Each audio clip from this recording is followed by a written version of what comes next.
Tá,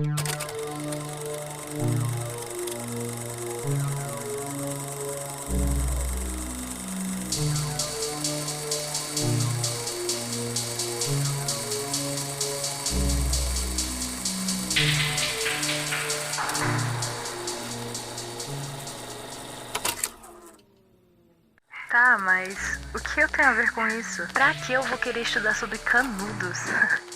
Que patético, mano.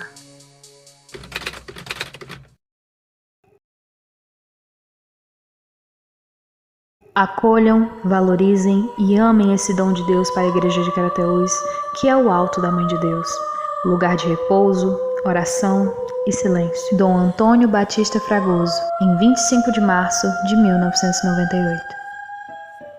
O que podemos aprender com tudo que já vivemos? Desde sempre, somos apresentados a histórias com diversas versões, de diferentes lugares, com diferentes heróis, vilões, e assim vai. Mas, e na nossa história? O que ela tem de especial? De que adianta tentar aprender tanto sobre o mundo e esquecer daquilo que somos, esquecer daquilo que está no nosso lugar? O Alto da Mãe de Deus é sem dúvida um dos marcos históricos de Poranga. Mas o que ele tem a ver com a obra Os Sertões, de Euclides da Cunha? Como pode a história de um autor carioca se encaixar tão bem com uma história do interior do Ceará? Acredite se quiser, mas ambas histórias casam muito bem uma com a outra. Ainda que influenciado pela ciência evolucionista da época, o que lhe rende algumas contradições, o livro é um extraordinário poema épico. Além de estudar com detalhes a terra e o homem do Nordeste, ele revela um Brasil com profundas desigualdades sociais e econômicas, bem diferente do que imaginavam as nossas elites.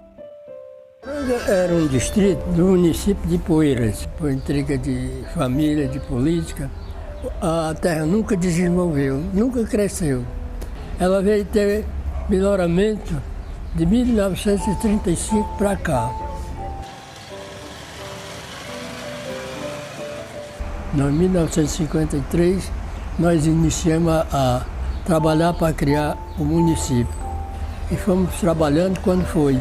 Em 1958, nós criamos o município de Poranga. Ah, Ana, mas eu não vi nada parecido. O que tem a ver uma história com a outra? Bom, pra quem é de Poranga, acho que eu não preciso explicar tanta coisa, né? Pra quem conhece um pouco da história da igrejinha, sabe que a igrejinha de pedra foi construída com muita luta do povo poranguense. Luta essa que passou por alguns atrasos. Na época da seca, eles continuavam em mutirão alguma coisa.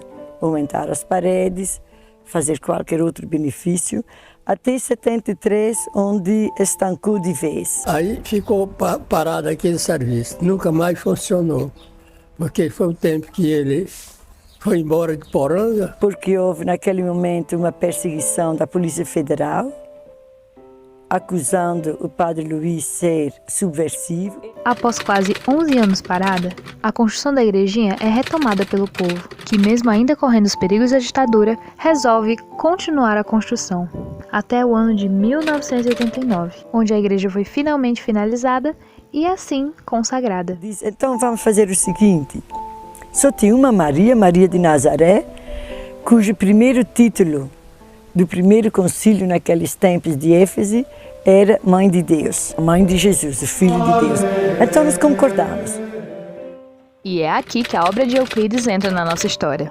A cidade de Canudos foi fundada em 1893 por Antônio Conselheiro e seus seguidores. Seguindo o modelo de sociedade igualitária, a sociedade não agradava o governo baiano, iniciando assim uma revolta. Acompanhada pelos meios de comunicação, a Guerra de Canudos foi um dos conflitos que marcaram a história da República Velha. De 1896 a 1897, o conflito chegou a dizimar aproximadamente 25 mil pessoas. O jornalista Euclides da Cunha foi enviado à Bahia para relatar tudo o que acontecia na guerra. Foi aí que nasceu a obra Os Sertões, considerado por muitos historiadores como um retrato fiel da Guerra de Canudos. A obra pré-modernista mostra tanto o espaço geográfico como social, abordando de maneira ampla todos os acontecimentos que ali ocorriam. O do termo caiu no dia 5, ao entardecer, quando caíram os seus últimos defensores, que todos morreram.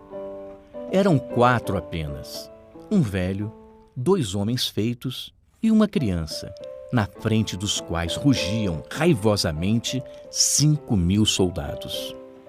Agora vamos fazer um paralelo entre os dois. Em meio a tantas incertezas e a perseguição do governo, o povo de Poranga foi forte, conseguindo assim construir um dos marcos históricos do lugar. Já Canudos se tornou referência para falar de resistência no Brasil. E o que eles têm em comum? Bem, acho que podemos classificar como a força do povo. Essa força está na nossa cultura, na nossa história, na nossa essência, mas acima de tudo, ela está presente em cada um de nós todos os dias. E ela já foi retratada de diversas maneiras em vários lugares diferentes. Como por exemplo na música Capitão Jagunço, do cantor e compositor, o rei do Baião, Luiz Gonzaga. Capitão Jagunço, eu gosto de furdunço. Em Canudos, fui dias das tropas, jogando os irmãos contra os irmãos contra os irmãos. Sendo assim, todos nós fazemos parte da história. Dessa mesma história que a escola ensina, que os nossos pais ensinam e que a vida também ensina. Mas e você? Se sente parte dela?